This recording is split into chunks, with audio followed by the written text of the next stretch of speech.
can't go anymore. One of these days, I just kick this piece of... I'm thinking now. From being rejected in cinemas to making waves as a DVD, Office Space was not only relatable to anyone feeling trapped by their job in the office, but it was also iconic for its use of the red stapler. Yet beneath this authenticity lie several overlooked yet weird facts. Join me on this jolly ride as we uncover 20 of them.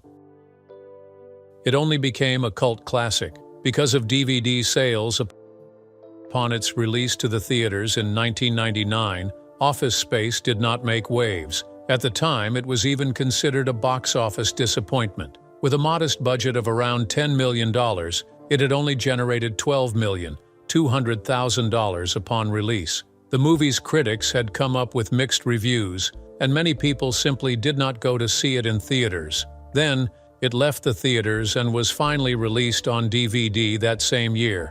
From here on, it began to gain momentum. People who had never seen it in the theater started watching it at home. Word of the mouth began to spread. Fans began quoting its lines such as the famous, "Yeah, I'm gonna need you to come in on Saturday," or "I believe you have my stapler." Suddenly, it had invaded the market. It was everywhere from college campuses to break rooms and even to burned-out office workers to whom the script was relatable. According to Mike Judge, DVD sales were shockingly high, and by the early 2000s, Office Space had sold millions. It also became one of 20th Century Fox's top-performing catalog titles on home video. The movie went on to earn significantly more money than it had in theaters and became a benchmark for office workers. It's a satire of cubicle life, corporate jargon, and pointless meetings that resonated deeply with anyone who had worked in a soul-crushing job.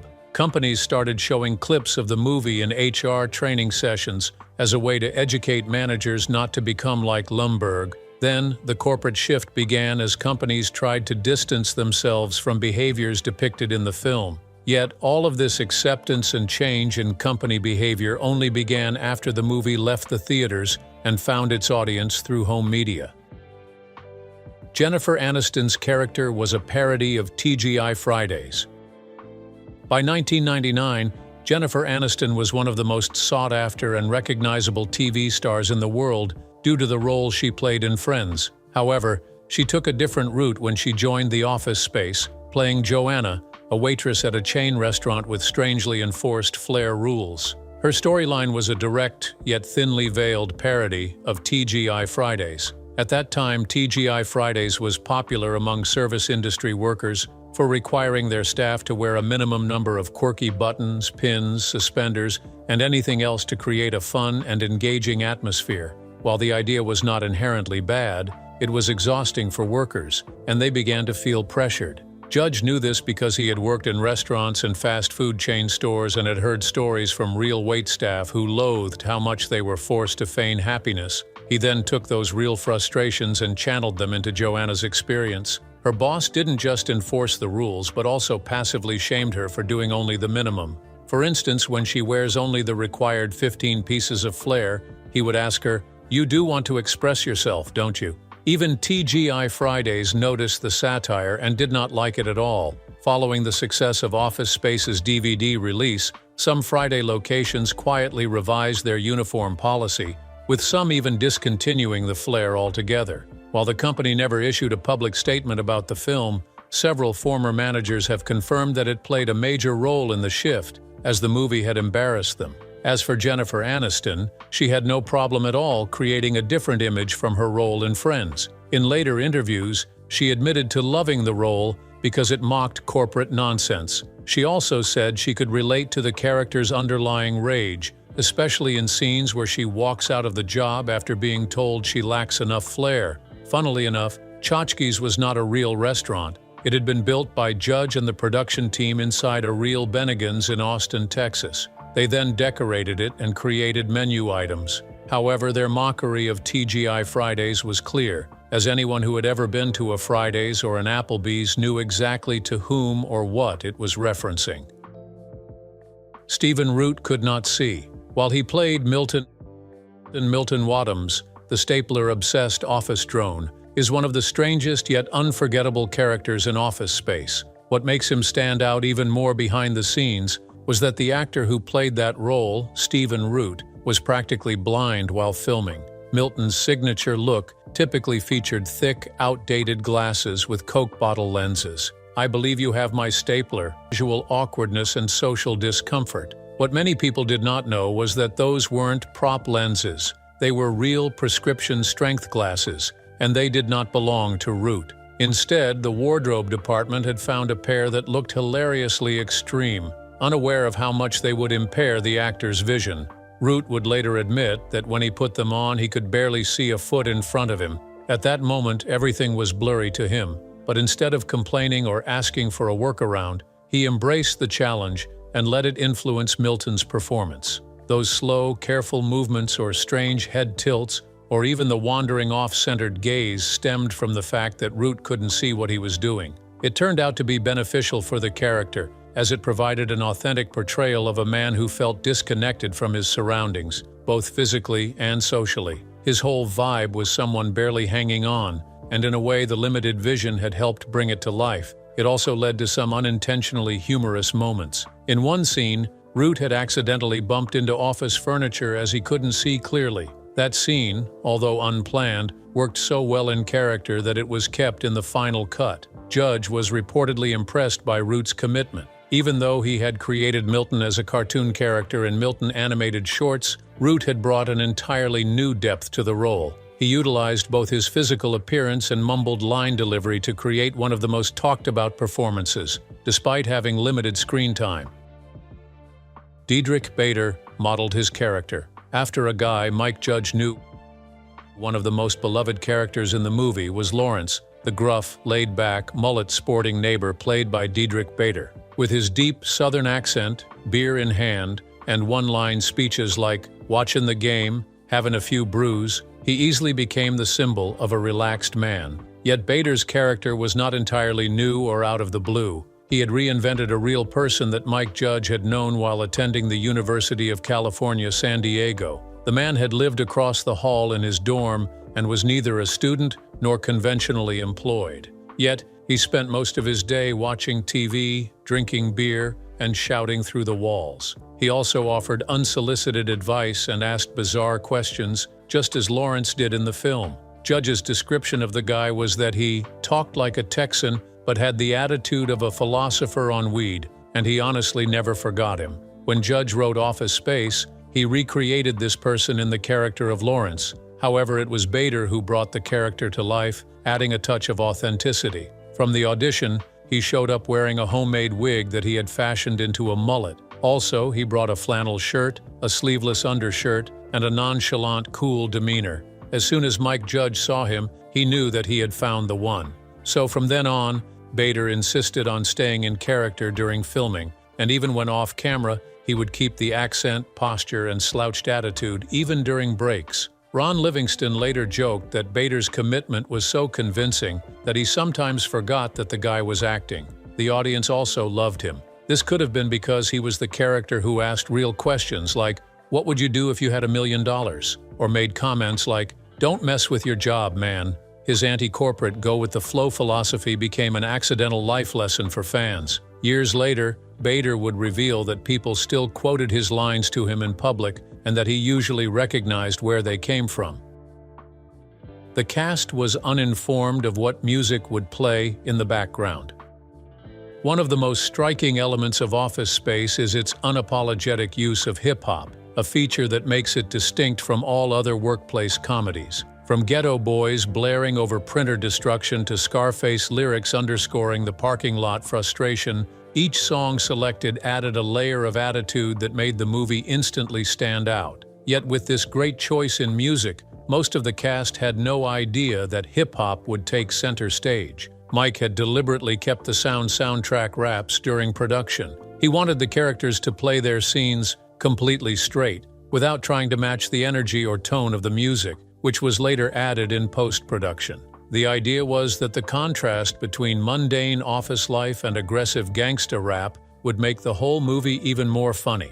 For instance, the opening credits where Michael Bolton is stuck in traffic, rapping to Scarface's No Tears while nervously locking his car doors when a street vendor walks by. When they played the scene, no music was playing. Herman was told just to mumble some lyrics, and the actual song was dubbed in later. The same was repeated for the destruction scene. While the actors were instructed to go into full rage mode, they were unaware that Still by Ghetto Boys would be the track used. Even Ajay Naidu later said in interviews that he was shocked by the music when he saw the final cut. He also commented on how he loved how it elevated the scene into something operatic and ridiculous. The reason Mike Judge had kept the music a mystery was simple. He feared that if the actors knew that they would be paired with aggressive rap, they might either change their performance or lean too far into parody. He simply wanted the office workers to feel real, grounded, and just a little sad. Then the music would act as an ironic narrator, speaking the rage and resentment the characters felt but could not always express. The hypnotherapy scene was based on a true story.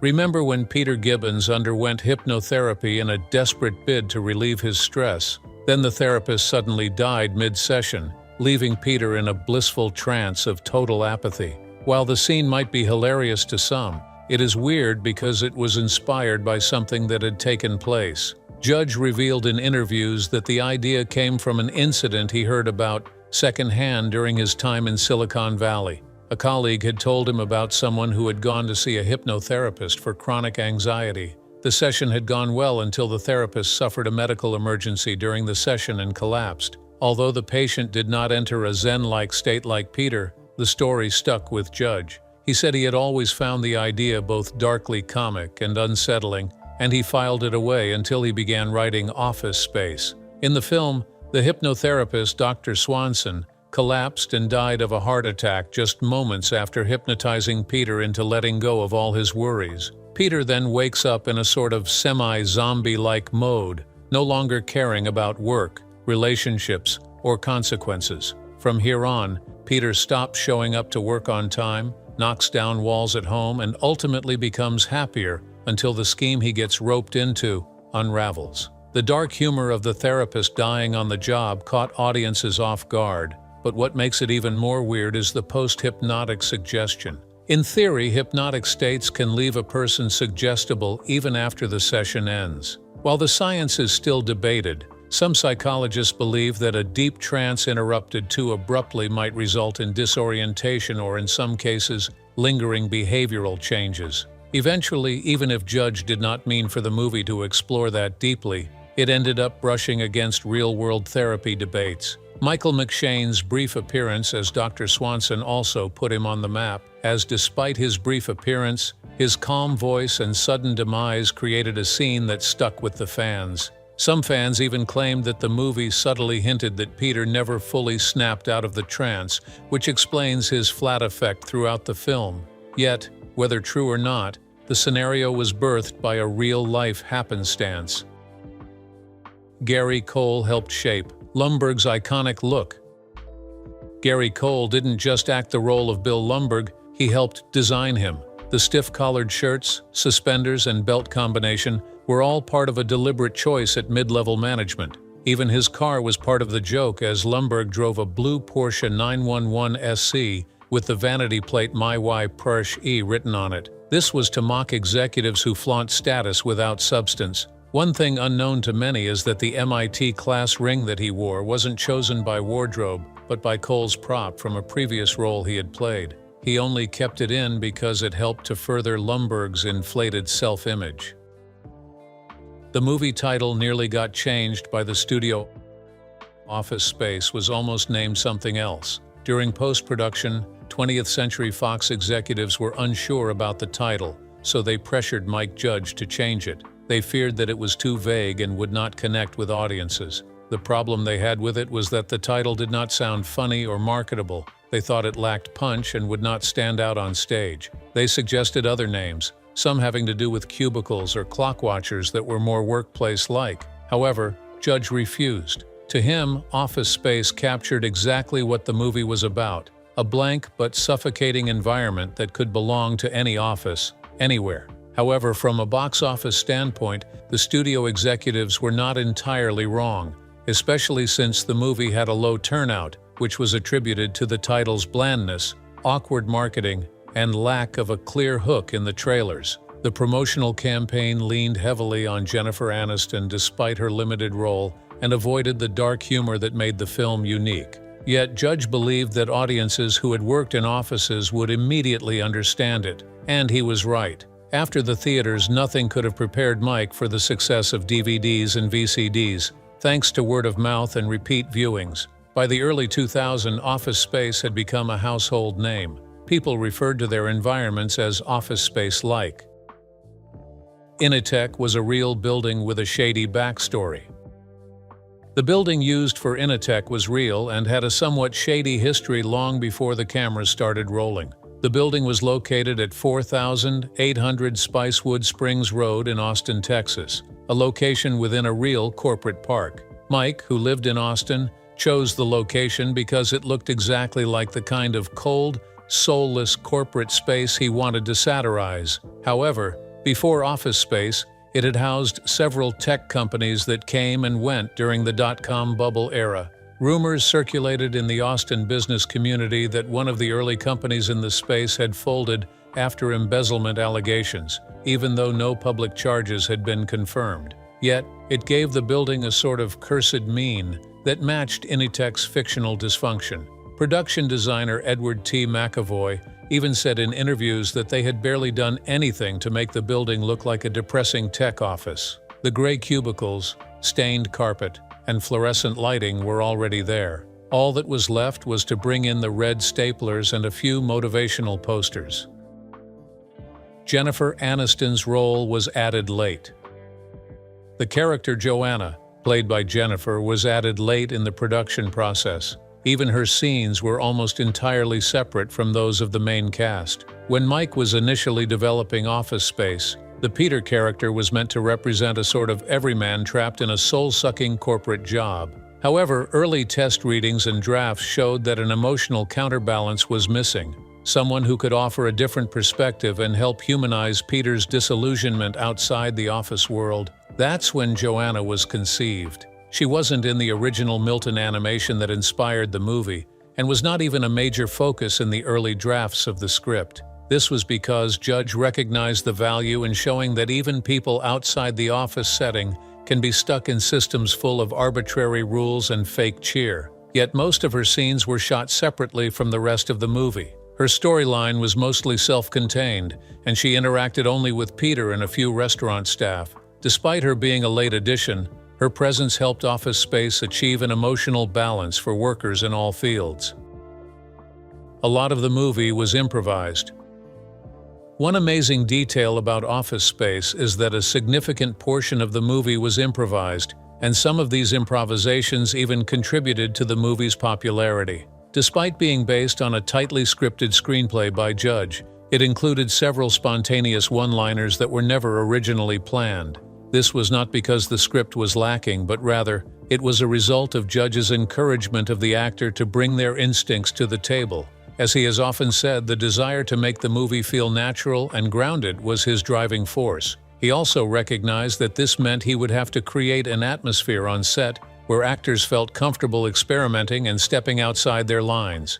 One actor who used this opening was Stephen Root, as cast and crew testify to his improvisation of much of Milton's under-the-breath mutterings. Others includes David Herman, when he is asked if he likes the singer Michael Bolton, John McGinley, who while playing the fast-talking consultant, often had to fine-tune his rapid delivery of his lines to give it a corporate cadence, and Jennifer, in her interactions with Brian, the tchotchke's waiter, and her growing frustration with a fake enthusiasm and forced positivity for her job. Yet, despite the improvisations, the movie did not have a feeling of ever being unscripted or chaotic. Instead, the improvised moments give Office Space a sense of realism. Mike Judge played the manager under a fake name. Aside from writing and directing the movie, Judge made a brief screen appearance. However, his role can easily be overlooked unless one watches closely, and that is because he used a fake name, and his performance was so low-key that many fans did not realize that it was him. In the movie, he plays Stan, the passive-aggressive, flair-obsessed manager at Tchotchke's. He is the one who lectured Joanna about not expressing herself with enough flair. Their performance in that scene was deliberately awkward, filled with long pauses and forced smiles. It also captured the kind of corporate rules that Office Space satirizes. In the credits, rather than use his real name, he used the alias William King. He did this because, according to him, it was partly a joke and partly an effort to keep the focus on the film itself, rather than draw attention to a director cameo. Yet, the decision to play Stan was born from a practical need. He could not find anyone who could bring a quiet tension with corporate absurdity to life, so he stepped in and did it himself. Although his character is brief, it has been frequently quoted. Even Jennifer Aniston has confirmed his superb performance, giving the vibe of a manager trying too hard to be positive. The waiter at Tchotchke's was on Barney. The hyper-enthusiastic waiter at Tchotchke, simply known as Brian, was known mainly for his enthusiastic cheerfulness, fake laugh, and obsession with pieces of flair that made him instantly memorable. What most people did not know was that Brian, played by Todd Duffy, was once a recurring character on the children's show, Barney and Friends, as a giant squirrel named Scooter McNutty. According to interviews, he was performing in a regional theater in Texas where Office Space was being filmed when the casting agents noticed him. His theater background with his children's television experience made him a natural fit for the role of a character who had to be painfully insincere. Brian, with his nonstop grinning and constant chant of the word awesome and an extremely overbearing attitude, was designed to be the embodiment of a forced corporate cheer. Duffy played the role to perfection. His scene with Jennifer, where he scolds her for not wearing enough flair, became one of the film's standout moments. Although his appearance is brief, it is unforgettable, as it would go on to provoke a change in TGI Fridays. Chuck Norris's son drove the truck. The man who rear-ended Peter Gibbons in the car crash scene was none other than Chuck Norris's son, named Eric Norris. At the time, he was working as a professional stunt driver and coordinator. Eric was working on numerous Hollywood productions. So, when the Office Space team needed someone to stage a realistic car accident with tight timing and no margin for error, he was the best option. Mike Judge even alleged that after they wrapped filming the crash, Eric jokingly told him, "Just don't tell my dad I did that." Different assumptions have flown around the implication of this statement, with the most notable being that Chuck might not be thrilled about his son playing a guy who rear-ends someone in a deadpan office comedy. Interestingly, Eric's part went uncredited as his role was purely stunt-related. The Buster Keaton car crash. The cinematic moment in the movie comes early when Peter Gibbons gets rear-ended at a stoplight by a truck. The moment is quick, awkward, and not funny. However, most people are unaware that Buster Keaton inspired the scene. Mike Judge has acknowledged his admiration for silent film comedy, especially the work of comedy pioneer Buster Keaton. Keaton has often used a single static camera shot to deliver maximum visual impact. It was that minimalist approach to movement and surprise that Judge tried to achieve in Peter's car crash scene. In the movie, Peter sits in traffic, zoned out and drained from work. Without warning, a truck slams into the back of his car, causing his head to lurch forward and then return to sit motionless in the car. The crash was filmed with a real stunt driver and impact, without the use of CGI. Eric Norris drove the truck that hit Peter's car. However, the scene came with its challenges. For one, it took place during a hot Texas summer, and many of the outdoor scenes were delayed due to smoke from wildfires in Mexico. Yet the result blended perfectly with the tone of the movie. The crash set the tone for Peter's downward spiral into apathy and rebellion. Swingline didn't know about the movie. The red Swingline stapler is one of the most recognized props of the movie. Yet Swingline, the company, had no idea that its brand was featured in Office Space until after the movie came out. There was no consultation or payment made, nor was their permission sought. Yet their product became a star in the movie. From a legal standpoint, the filmmakers were not technically obligated to obtain permission, as movies regularly use branded items under the assumption of product depiction, as long as the brand is not being portrayed in a negative light. In the case of Office Space, the red stapler was a treasure and was treated as such. Therefore, the production team proceeded without involving Swingline at all. When the request for the stapler was made, the company had to explain that such a product did not exist. However, they eventually created one to appease the popular demand for a red stapler based on the one featured in the movie. The product became an instant hit, especially since it used the same model and shape as the one in the movie. It still sells well today, largely as a novelty item for fans of the movie. Ass clown, a term used to mock Michael Bolton, entered dictionaries, thanks to the film. Sometimes the movies we watch are forever etched in our hearts because of certain scenes. At other times it is because of memorable dialogue. However, for Office Space, it was both.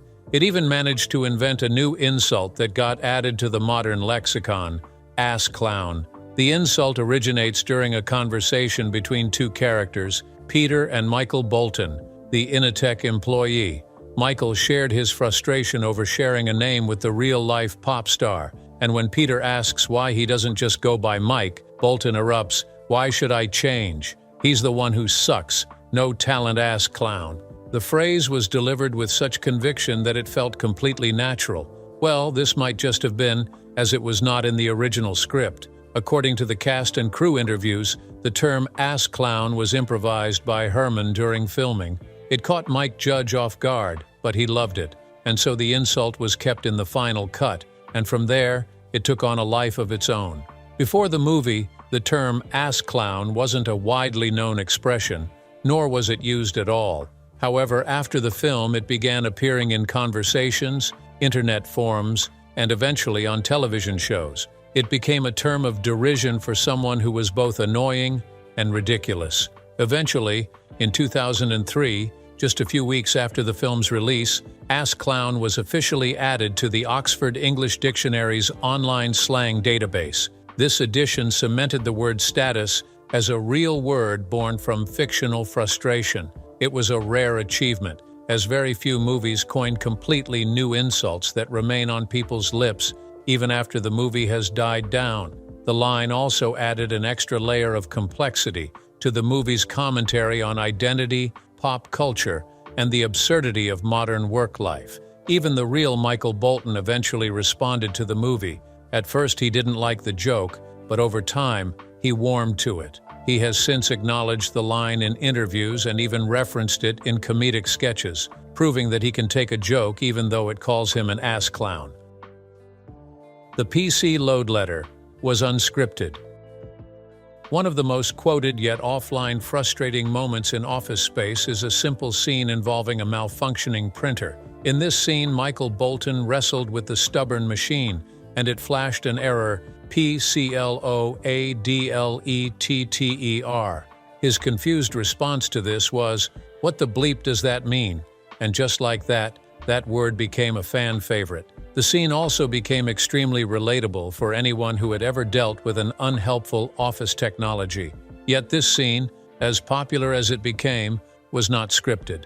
According to director Mike Judge, the idea for the malfunctioning printer came from personal experience. He had worked in tech before his film career and remembered a specific error message that would appear with older HP LaserJet printers. PC load letter was shorthand for paper cassette, load letter-sized paper. The wording was confusing to anyone outside IT or administrative work. It was the kind of thing that office workers would have to deal with on a daily basis. During the filming of that scene, Judge had actors interact with the real printer on set and allowed their reactions to unfold naturally.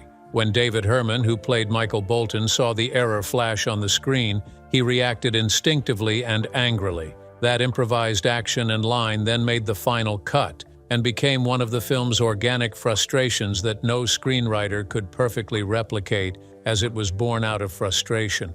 That moment also set the stage for one of the film's most memorable running gags, the war against the printer. The machine's endless errors, its slow response, and its constant failure to work properly made it the official villain in the movie. Judge even admitted that, aside from Lumbergh, the printer received the most emotional response from test audiences. It also led to a separate pop culture moment, which involved the slow-motion destruction of the printer in a later scene. Backed by hardcore rap music, Peter, Michael, and Samurai beat the printer to pieces in an empty field. That dramatic overkill resonated with anyone who had ever fantasized about taking revenge on office equipment. After the movie's release, the phrase PCLOADLETTER became an inside joke among office workers and tech support staff. Some companies even used it in mock training manuals or error screens. It recorded the movie's success in capturing a shared experience with technology in the office space. The red stapler was a prop built just for the film.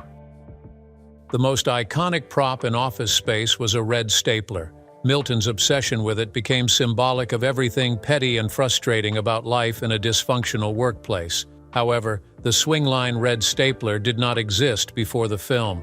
It was a fabrication by the film's prop department. When Mike Judge and his team designed Milton's character, they knew he needed some kind of equipment that would allow him to express his power freely. Something that would seem unimportant to everyone else, but would be deeply personal to him. The stapler became that object. Judge envisioned it as a bold red object, one that would easily stand out against drab grays or full blues, which staplers were generally associated with. However, there was a problem. The actual swingline stapler, a reliable brand Judge remembered from his office days, did not come in red. So they decided to improvise. The prop team took a standard swingline 646 stapler, spray-painted it red, and gave it a glossy finish to make it stand out on camera. They just considered it another background item in a small-budget comedy. The reaction to this move was explosive. Fans started calling and writing to Swingline, asking where they could buy Milton's red stapler. Eventually, the demand became impossible to ignore. In 2002, 3 years after the movie had premiered, Swingline eventually released a red version of the stapler. It was almost identical to the one seen in the film. It became a bestseller, and some fans even considered it a collector's item.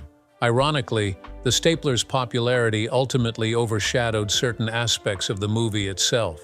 People who had not seen Office Space recognized the red stapler as a kind of pop culture totem. It was referenced in countless memes, gift shops, or even corporate office decor. It became a marketing strategy for Swingline without them paying a dime, earning them years of free publicity. Mike Judge later admitted that he never expected the red stapler to become so iconic.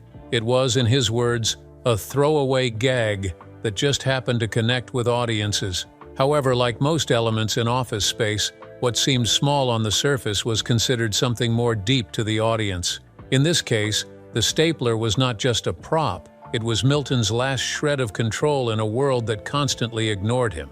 This shred of control became one of the most famous office supplies in history thanks to a red spray paint. The movie originated with animated shorts that ran on MTV and SNL. Long before Office Space became a feature film, the story existed in the form of short animated sketches called Milton. This film was directed and written by Mike Judge. These cartoons aired on MTV's Liquid Television and later moved on to air on Saturday Night Live in the early 1990s. It was about a soft-spoken, mumbling office drone named Milton Wadhams who was constantly mistreated and ignored, especially when it came to his beloved red stapler. These short sketches became cult favorites, and Judge realized that there was something deeper beneath Milton's passive-aggressive frustration. The character of Milton was inspired by a real-life co-worker Judge encountered while working in Silicon Valley as an engineer. In Judge's words, this man mumbled to himself all day long and was constantly overlooked by management. It was this observation that became the bedrock of Office Space's brand of soul-crushing realism. Milton was also never scheduled to be a main character in the film. He was supposed to simply be a thread, a part of the background noise in a dysfunctional office. However, during the character's development, Judge realized that Milton's quiet rebellion could serve as a cornerstone to the movie's chaos. Translating Milton from animation to live action required the presence of actor Stephen Root. This actor fully immersed himself in the role and wore thick glasses that were so strong he had to wear contact lenses underneath just to see. Root's performance brought the mumbling office outcast to life in a way that was both hilarious and heartbreaking. He also became more than a joke, but was rather every ignored employee's fantasy of revenge. Additionally, the title of the movie was not originally intended to be Office Space. However, Judge had toyed with naming it Milton just to stay true to the original cartoon origins, yet the studio requested it be named based on something broader and less character-specific. They then resolved on a compromise that shifted the focus from Milton's singular struggles to the absurdities of the entire office ecosystem. Despite being a background player for most of the movie, Milton eventually takes center stage in the final moments. His quiet delivery of the lines involving setting the building on fire, which was directly lifted from the animated shorts, became one of the most quoted dialogues in the film. Which of these 20 facts amuses you? Share your thoughts in the comments. Do not forget to like, share, and subscribe for more stories like this. Thanks for watching. See you in the next video.